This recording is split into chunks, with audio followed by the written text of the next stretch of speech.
Estamos en un noviembre muy doloroso para el país. Estamos en un 19 de noviembre. Si nos metemos en el carro del tiempo y nos vamos hasta el 2019, hay que recordar las masacres del 2019. Acá también quiero presentarte un pequeño trabajo de Daniel para revisar lo que acaba de suceder en la historia última del país y qué se ha avanzado. Se lo pregunto a Nadia, pero le propongo este video.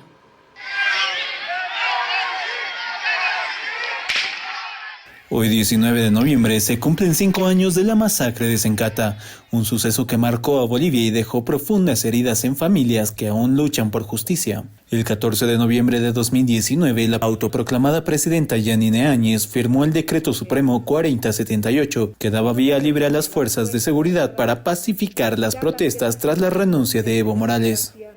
Por su decidida y oportuna participación que evitó mayores actitudes de vandalismo. 4 días después, el 19 de noviembre, 10 personas, en su mayoría jóvenes, fueron asesinados en Sencata. Días antes en Sacaba, el saldo fue el mismo: 10 muertos y ejecuciones sumarias y brutal represión.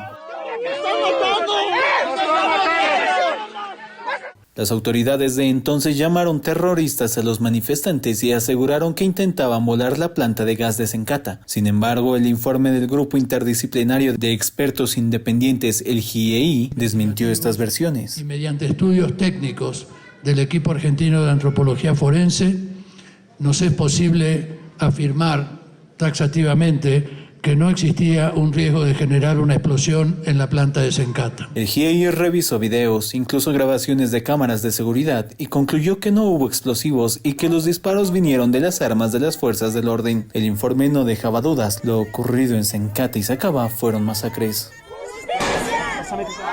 A 5 años de estos actos de violencia, las víctimas siguen buscando justicia, mientras que no avanzan los procesos.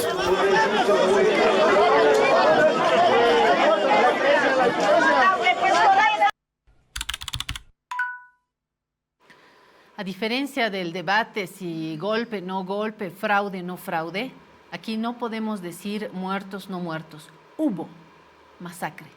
Lo han dicho más de 2 investigaciones. Creo que la más sólida es la investigación del GIEI.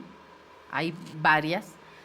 Hubo masacre. Y acá no podemos dividirnos en yo creo, yo no creo, me gusta el más, no me gusta el más, nada que argumentar delante de 2 masacres vergonzosas. Como vergonzoso para el país también es no tener avances. Y ahora sí, le digo con cierto tono de reproche a la ex viceministra de Justicia. No, de igualdad de oportunidades. Pero dentro del Ministerio de Justicia, Nadia, me traerá un poco también el espíritu de lo que se hizo o no se hizo en el ministerio, ¿no?, durante este tiempo. Bueno, el actual ministro de Justicia era el encargado de la cartera de Justicia y Derechos Fundamentales, que estaba haciendo seguimiento y haciéndose cargo de los procesos que lastimosamente a 5 años no han dado resultados. Sobre eso no te podría decir más. Yo la verdad, honestamente, no me siento ni medianamente responsable con todo este proceso de impunidad que se está quedando latente hasta la fecha. ¿Pero advertir ciertas razones, tal vez? No sé si razones, pero creo que nuestro sistema de justicia sigue siendo, al igual que en la década de los 80s, cuando concluimos la dictadura militar del 64 al 82, se llegó a desarrollar un proceso por la dictadura en contra de García Meza. Es el único que tenemos en el país, que duró muchísimos años, que fue a pulmón y espaldas de las propias víctimas, ¿no? No fue ni el gobierno, no fue el Estado, no fue el sistema. Juan del Granado es un nombre que hay que repetir. Juan del Granado, Roberto Quirós, la Asamblea Permanente de Derechos Humanos de Bolivia, la Asociación de Familiares de Detenidos, Desaparecidos y Mártires por la Liberación Nacional. Creo que hay que ponerlos a todos en ese contexto, porque realmente viudas, familias, defensoras y defensores de derechos humanos fueron quienes se pusieron esa camiseta. Hoy hay una gran diferencia, ¿no? Las familias yo las veo más solas, las instancias de defensa de derechos humanos yo las veo como parte de los que les acusaron de terroristas, les acusaron de los responsables de los hechos donde ellos perdieron la vida. Entonces, ahí es algo todavía que falta analizar. Nadia, ¿estás pensando en la Asamblea Permanente de Derechos Humanos de Bolivia? Sí, ha jugado un rol realmente nefasto en su momento. ¿Y de momento. Amparo Carvajal? Ha jugado un rol bastante nefasto, ¿no? Lastimosamente el uso abusivo de la figura de Amparo Carvajal para este tipo de hechos ha sido nefasto.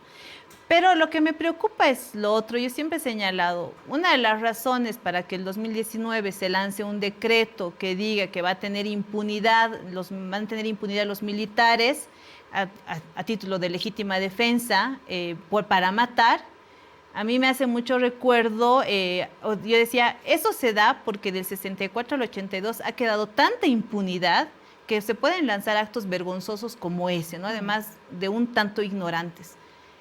Tú lo traes ahora y tú dices, si de lo del 64 al 82 quedó en la impunidad, se animaron a hacer eso el 19, del 2019 al 2024 quedan 5 años y las represiones que se han ido dando durante esta gestión por parte del gobierno actual en contra de movilizaciones, criminalización de la protesta, uso abusivo del sistema judicial, el uso de figuras ya igual demasiado amplio del terrorismo, sedición, también tú dices, hay un acto repetitivo de ese tipo de acciones estatales en contra de la población y por otro lado, esto también está sentado en una situación, una sensación de impunidad, de que no importa que se haga, van a pasar en este caso 5 años sin que se tengan a todos los responsables con nombres y apellidos detrás de las rejas, así como sucedió del 64 al 82, que ya van a pasar casi 50 años en muchos de estos hechos, donde tampoco pasó nada. El tema de impunidad es altamente nocivo a los estados de derecho y a las democracias de nuestro país y lastimosamente quienes se llevan la peor parte son los sectores de la población, en este caso de la sociedad, de las organizaciones sociales. Me acordé de tu paso por el Ministerio de Justicia, sería injusto no acordarme de tu paso por la Defensoría del Pueblo en ese momento en el que los periodistas no lográbamos o no queríamos subir hasta el alto y ponerle el pecho a las balas, nunca mejor dicho, para asistir a los heridos, a las familias que habían perdido un ser querido. ¿Estuviste ahí? ¿Quieres recordar algo para terminar esta parte del diálogo? ¡Wow! Es bastante doloroso todavía. Pero el tema del cerco mediático realmente es un punto de análisis, ¿no? Entre el derecho a la libertad de prensa, la libertad de expresión, de las editoriales o de los dueños de las empresas, de las y los trabajadores de la prensa. Lo traigo a colación porque yo ingresé a muchos de los lugares de conflicto. En el caso del 2019, yo ingresé a recoger, a ver el tema de los cuerpos. Y claro, había un rechazo de la población muy fuerte en contra de los medios de comunicación, pero no era en contra de los trabajadores y trabajadoras de la prensa que estaban ahí, que registraban, yo los he visto en muchos sitios de conflicto, pero que no aparecían en la tele, o sea, no aparecían. Y muchos de los programas eran vetados, entonces hay manos oscuras, no solamente detrás de los políticos, dentro de los grupos de poder, también alcanza a los medios de comunicación, que realmente le hacen mucho daño a la población. El día de hoy, muchos medios de comunicación no recuerdan las masacres que han sido señaladas por organismos internacionales y nacionales de derechos humanos y todavía ponen en duda hasta hoy, por un tema político como fue el tema de fraude, no fraude, todavía no tienen la humanidad suficiente para reconocer a las víctimas como un acto de reparación, por lo menos desde la sociedad civil.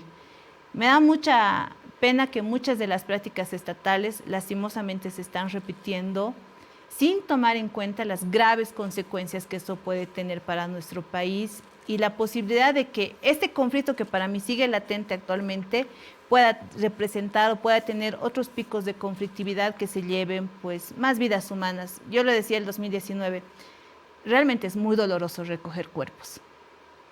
Realmente es muy doloroso encontrarse a las familias llorando por sus muertos. Y Bolivia no se merece eso.